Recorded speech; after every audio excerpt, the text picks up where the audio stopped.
Mesdames, Mesdemoiselles et Messieurs, c'est un plaisir pour moi de vous convier à suivre quotidiennement cette chaîne dénommée L'œil des enseignants.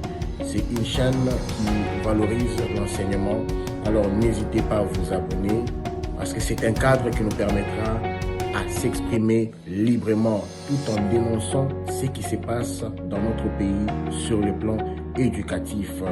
Abonnez-vous massivement, likez, partagez avec vos proches. Que Dieu bénisse la République démocratique du Congo. Merci.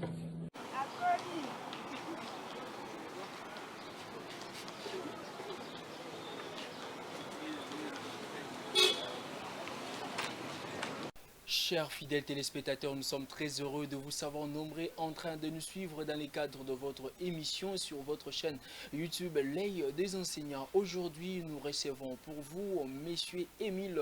Avec lui, nous allons parler sur le problématique d'une manière générale.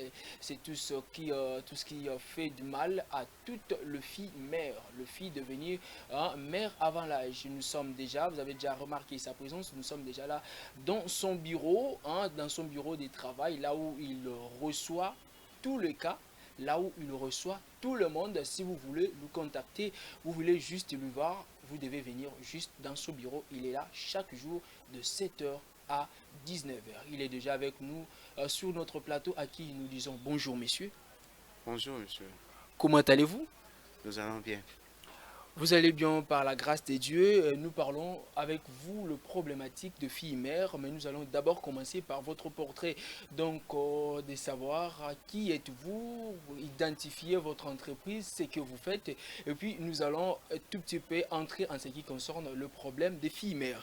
Alors, sans plus tarder, nous allons directement entamer notre première question qui est de savoir pourquoi seulement les noms des 6 sur 10. Je vais commencer par une historique. 6 sur 10 est né au niveau académique. Nous avions des amis qui ont étudié avec nous ensemble Oui. depuis l'école primaire et que dans notre groupe, quand nous sommes arrivés au secondaire, dans notre groupe, celui qui échouait avait 6 sur 10. Et dans notre chambre, on a écrit 6 sur 10. Comme ça, l'idée est venue là-bas. Et quand nous sommes venus ici, quand nous créions la fondation 6 sur 10, on a préféré prendre ces sigles-là 6 sur 10. 6 sur 10 est né en 2002. Depuis qu'on est né, nous nous occupons de la formation et l'encadrement de la jeunesse. Plus précisément, la jeunesse désœuvrée. On peut citer les enfants de la rue, les enfants issus des guerres, le jeune fille mère. Voilà la catégorie de jeunes que nous nous occupons. Mais pour le moment, nous avons un centre de formation où nous formons les jeunes filles mères désespérées de leur vie estudiantine.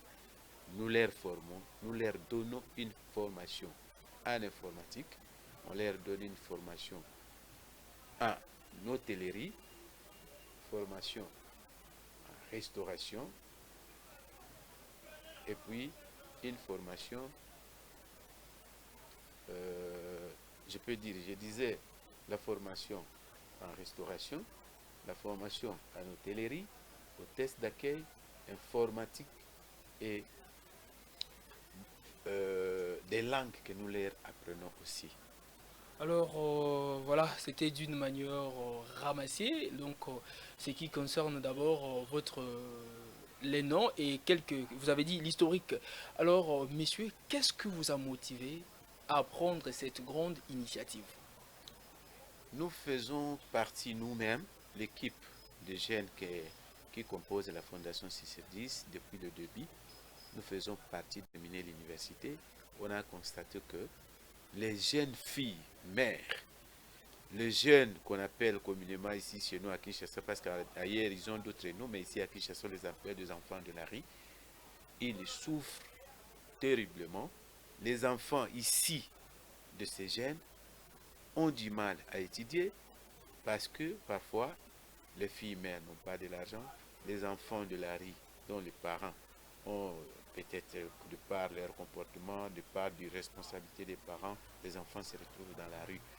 Voilà pourquoi nous avions préféré nous occuper de ces jeunes-là. Voilà, donc c'est tout ce que vous a motivé à occuper tout le jeune, parce que vous avez vu le jeune en train de s'égarer, manque de formation et tout. Alors, toutes les formations que vous donnez aux jeunes, c'est à caractère payante ou bien c'est gratos? Nous avons préféré la gratuité parce que même notre constitution a consacré la gratuité de l'enseignement.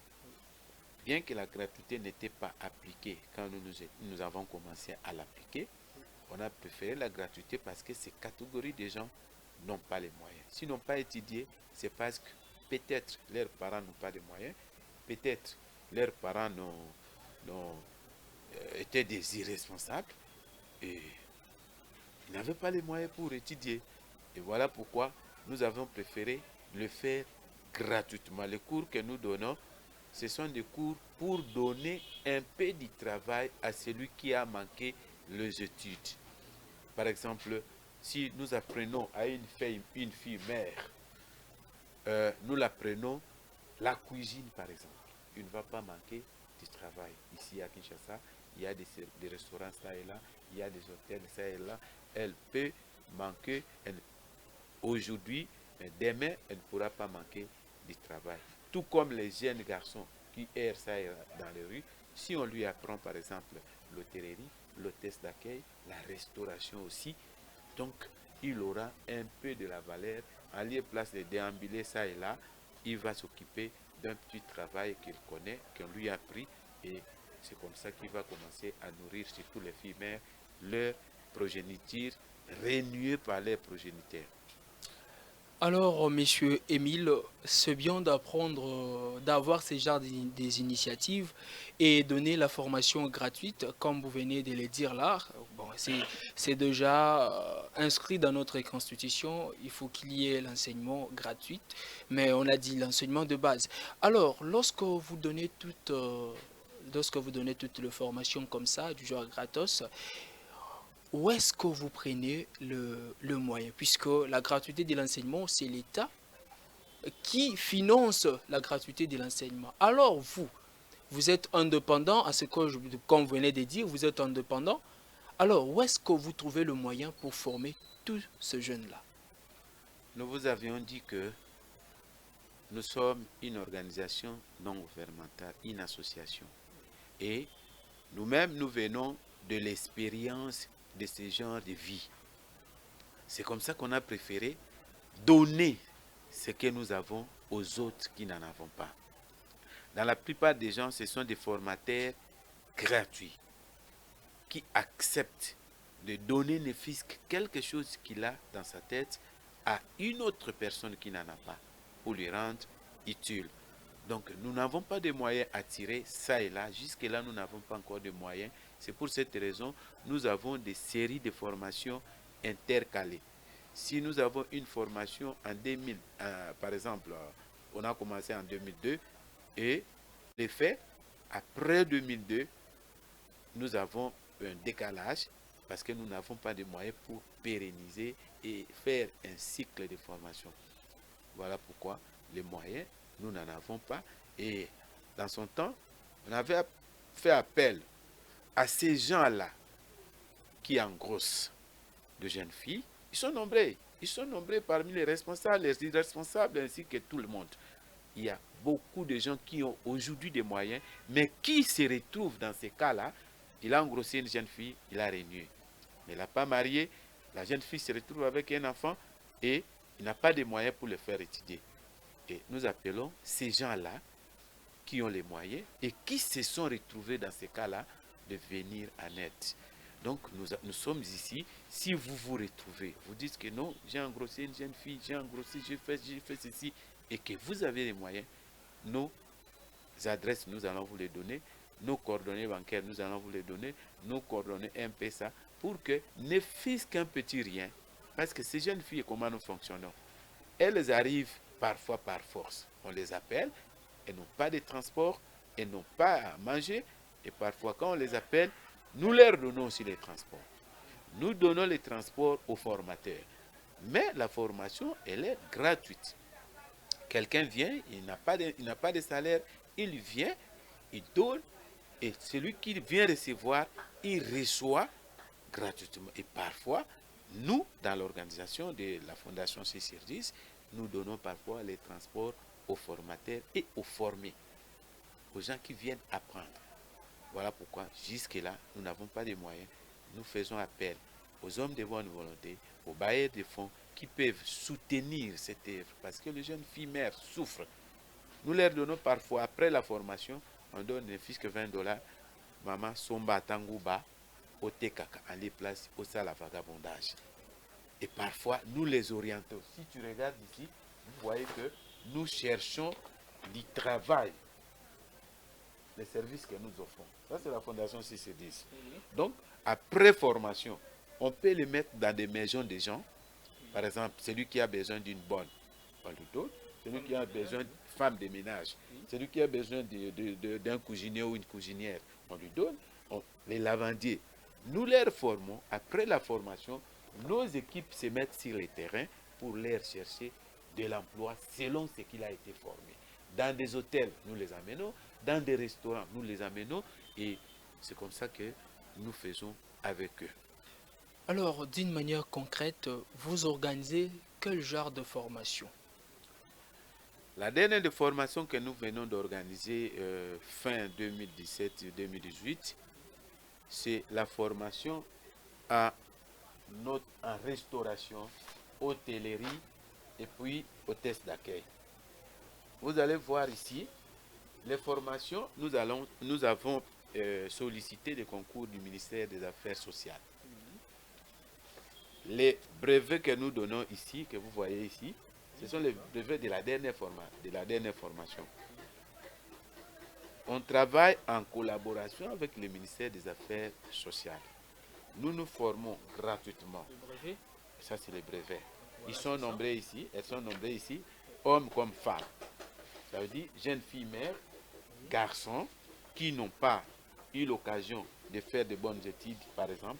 Les études aussi, ce sont de bonnes études, parce que les gens négligent ça. Ils croient que aller à l'université, c'est faire les bonnes études.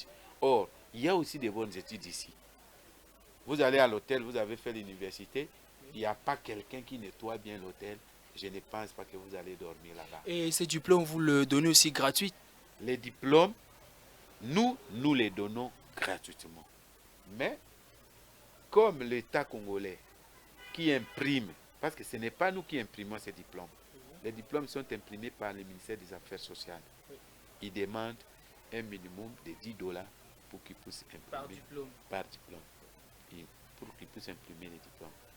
Mais la formation qu'on a fait cette fois-ci, c'est, si vous regardez ici, nous avons la restauration, l'hôtellerie, l'hôtesse d'accueil, et on a voulu organiser à l'époque, avec le ministère des Affaires étrangères, la formation de protocole d'État. C'est pour cette raison que nous avons envoyé même d'autres jeunes filles mères faire les stages ici au Palais du Peuple à côté de chez nous. Donc voilà un peu la formation que nous organisons. L'informatique, la restauration, l'hôtellerie, l'hôtesse d'accueil, ainsi que protocole d'État que nous avons joint cette année ici. Alors, messieurs, c'est vraiment magnifique d'encadrer la jeunesse, surtout la jeunesse. Si on n'encadre pas très bien la jeunesse, nous n'aurons pas l'avenir meilleur. Comme on dit souvent que l'avenir d'un pays dépend de sa jeunesse. Alors, vous encadrez le jeune, ça fait un moment, depuis 2002, ça date de longtemps. Aujourd'hui, nous sommes à 2021, c'est déjà 21 ans. À 2002, non, c'est déjà 18 ans, 19 ans. Alors, vous, lorsque vous encadrez le jeune comme ça, est-ce que vous avez essayé d'abord de savoir qu'est-ce qui favorise d'abord ces genres de phénomènes communément appelés chez nous ici, filles-mères? J'ai voulu aborder cet aspect avec beaucoup de sérieux parce que beaucoup de gens croient que les jeunes filles-mères ou les filles-mères sont des prostituées. Non. Ce sont des enfants de la maison. De par leur méconnaissance de leur cycle, entre les jeunes, ils s'en abusent, et aussi les adultes les abusent.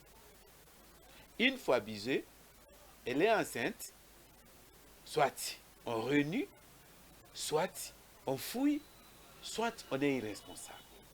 Et voilà pourquoi j'ai fait appel à ceux qui ont fait ce genre d'histoires de venir nous aider pour les... Parce que ce sont eux, c'est nous.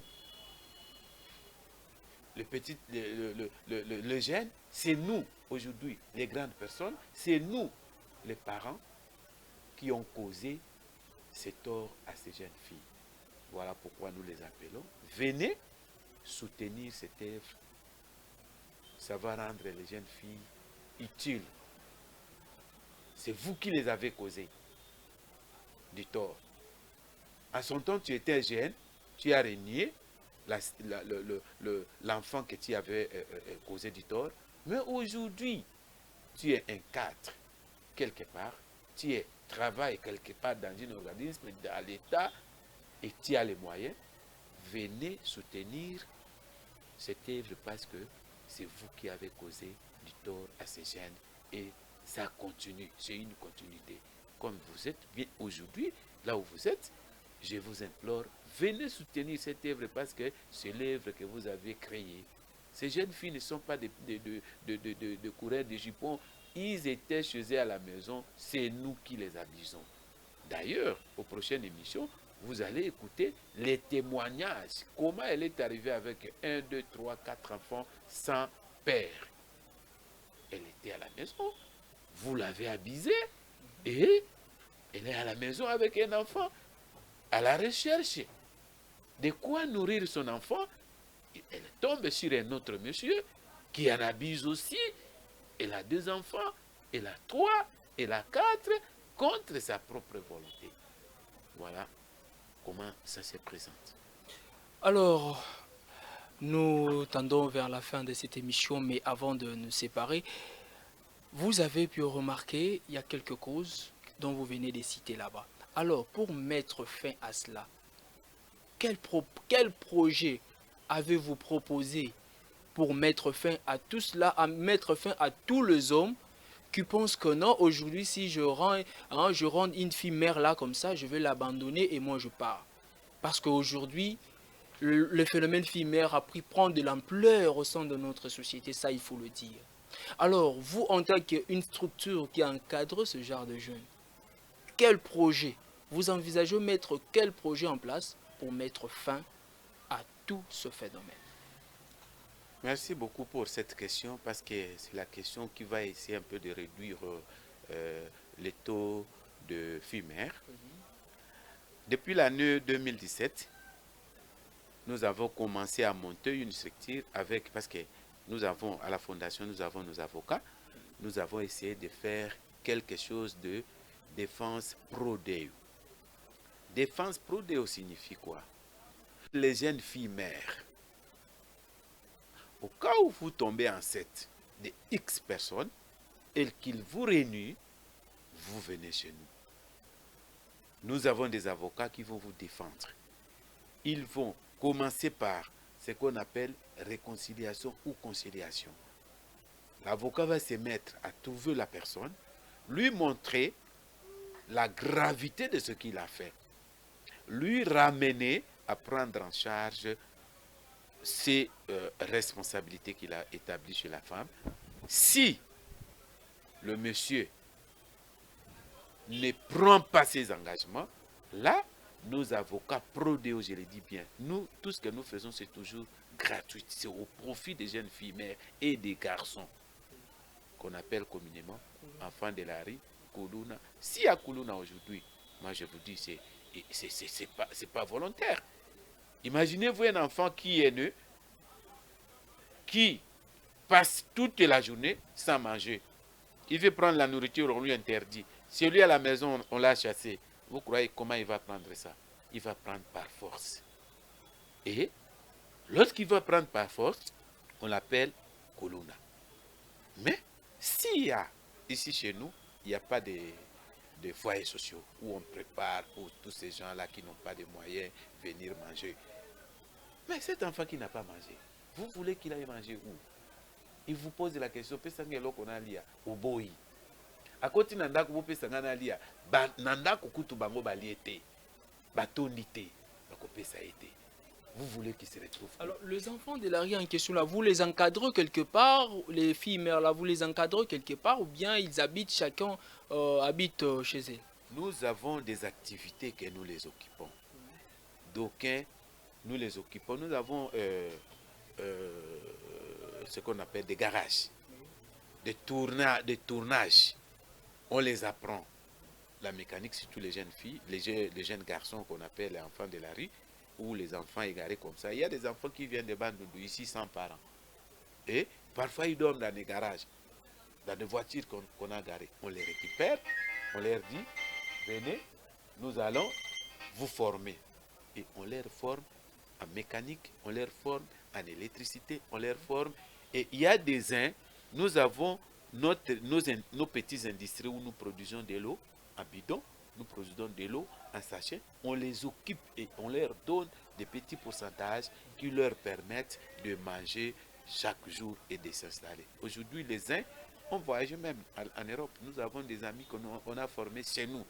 Sa première formation, il a raté la formation, on l'a formé chez nous en anglais, on l'a formé en français, on lui a montré l'informatique, l'alphabétisme. Aujourd'hui, il se retrouve au Canada. On a des marches pour lui. Donc, nous occupons les jeunes garçons et filles qui n'ont pas eu l'occasion d'étudier, même ceux qui ont eu l'occasion d'étudier. Tu peux étudier la comptabilité, c'est fini. Tu peux étudier la comptabilité, mais tu ne trouves pas d'emploi. Mais tu viens apprendre la restauration, tu trouves l'emploi. Vous voyez, tu peux étudier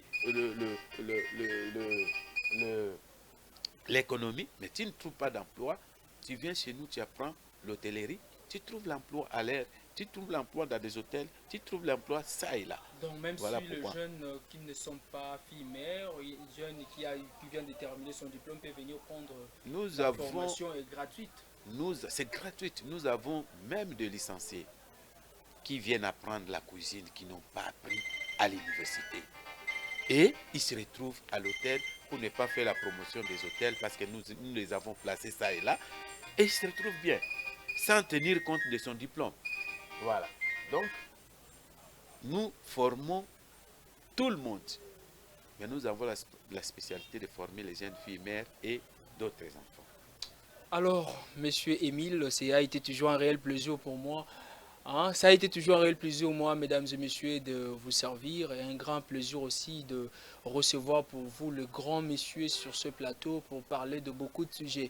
Alors, monsieur Émile, nous sommes arrivés à la fin de notre mission, mais avant de nous séparer, votre mot. Le mot de la fin, c'est un mot d'appel. J'appelle les opérateurs économiques qui ont des fondations dans leur société. J'appelle les sociétés brassicoles qui ont des fondations dans leur société. J'appelle les hommes et les femmes de bonne volonté, les bailleurs de fonds. Surtout, j'appelle tout celui qui consciencieusement sait qu'il a abandonné un enfant quelque part. Il a abandonné un enfant quelque part, il se retrouve dans la rue. Il a abandonné par exemple une fille qu'il a engrossée, de venir nous aider dans les silences. Je peux vous communiquer mon numéro de téléphone. Ces numéros, vous pouvez envoyer même sans qu'on vous connaisse. Le 081 99 38 264. 081 99 38 264. Par M-Pesa, vous pouvez nous envoyer ne fût-ce qu'un petit rien pour essayer un peu de supporter. Alors, pour le diaspora, le nom complet pour le diaspora, parce qu'ils peuvent envoyer aussi par Western Union. Voilà. Pour le diaspora, mon nom est M. Émile Isso Miansala. Vous pouvez envoyer à mon nom ou soit peut-être au projet de l'émission, on pourra vous donner les numéros bancaires de la fondation ou vous pouvez envoyer si vous êtes à l'étranger. Si vous êtes à l'étranger, c'est facile maintenant. Il y a ces sociétés-là de transfert de fonds. Et ici, chez nous, il y a M-Pesa. Vous pouvez envoyer par M-Pesa parce que tout ce que nous tous nous avions fait, ça nous concerne. Il y a des gens qui se repentent à leur église, ils disent que Nasalaboye, mais il n'est, parce que la repentance, Bolimbisi et Zalaka, il faut réparer. Et la réparation, peut-être c'est trop tard. Mais ici, si vous envoyez ne fût-ce que quelque chose pour soutenir ce que nous formons, c'est aussi une réparation. Donc, nous vous appelons tous à venir, à envoyer, ou soit vous pouvez passer à nos bureaux, vous appelez à ces numéros 081 99 38 264, vous appelez à ces numéros, vous envoyez, même sans nous appeler, à ces numéros M-Pesa, et nous allons recevoir et nous allons aider tout le monde que nous avons ici.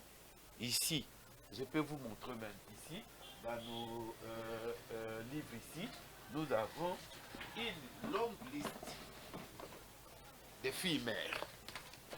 Si vous pouvez prendre, monsieur le caméraman, nous avons une longue liste. Vous regardez la chaise, ici. s'il vous plaît, la chaise. Ok, excusez-moi. D'accord. Vous voyez, une longue liste. Les filles mères et les garçons. Donc, toutes catégories, nous les avons ici. Si vous regardez dans leur fiche personnelle ici, vous allez voir les uns sont des licenciés, mais qui se retrouvent. Les autres, ils sont ici, les hommes, tout comme des femmes. Mais on a interrompu. Nous cherchons un peu de moyens pour reprendre avec la formation. Nous avons à peu près 15 sessions de formation que nous avons organisées. Et nous tendons vers la deuxième formation, la dernière formation ici. Je vous ai montré les brevets ici. Ce sont les brevets de la dernière formation. Les uns n'ont même pas de moyens pour retirer ça. Mais nous, à la fondation, nous avons retiré, nous les regardons ça ici. Dès qu'on les place quelque part et qu'on lui oblige de verser son brevet, ils viennent, ils les retirent. Voilà un peu. Voilà, merci beaucoup de nous avoir accueillis dans votre bureau. Merci beaucoup, monsieur. À la prochaine, je crois. Ce n'est pas la dernière émission, je vous prie. Je préfère que vous puissiez venir à d'autres émissions pour que nous puissions parler en profondeur de la jeune fille mère et les enfants de la rue. Voilà, c'est ce qui marque la fin de cette émission, mesdames. Vous étiez nombreux en train de nous suivre. Nous vous remercions, nous vous disons un grand merci pour votre fidélité et nous vous demandons une façon aussi de nous encourager. Nous, nous l'émission L'œil des enseignants, chaîne YouTube L'œil des enseignants, c'est juste de vous abonner, de liker, de cliquer sur la cloche pour que lorsqu'il y a une nouvelle vidéo, on vous signale qu'il y a une nouvelle vidéo et partager, inviter les gens à s'abonner massivement sur votre chaîne. J'ai dit un grand merci comme ça à celui qui était derrière la caméra. Il est aussi le réalisateur de cette émission, on l'appelle comme ça, Joe Bileri. Le caméraman a bien qui Missa Piatalo. Donc, ce gazana si ma caméra, donc Missa Piatalo, Miss Atalo, donc chez lui tout s'étale. Voilà, j'ai dit aussi un grand merci comme ça à celui qu'on appelle Monsieur Gilles Verne depuis les États-Unis d'Amérique. Je dis un grand merci à toutes les personnes qui aiment de bonnes choses et je vous invite aussi à venir en aide à cette grande association qui a pour mission d'encadrer le jeune qui n'a plus d'espoir, qui n'ont même pas une maison, qui n'ont pas même un pain. Venons donner quelque chose à cette grande entreprise, à cette grande plutôt structure, à cette grande entreprise. Ça va nous aider, si pas aujourd'hui, demain ou le lendemain pour l'avancement de notre pays. Voilà, on se retrouve dans un nouveau numéro, mesdames et messieurs. Mesdames, mesdemoiselles et messieurs, c'est un plaisir pour moi de vous convier à suivre quotidiennement cette chaîne dénommée L'œil des enseignants. C'est une chaîne qui valorise l'enseignement. Alors n'hésitez pas à vous abonner parce que c'est un cadre qui nous permettra à s'exprimer librement tout en dénonçant ce qui se passe dans notre pays sur le plan éducatif. Abonnez-vous massivement, likez, partagez avec vos proches. Que Dieu bénisse la République démocratique du Congo. Merci.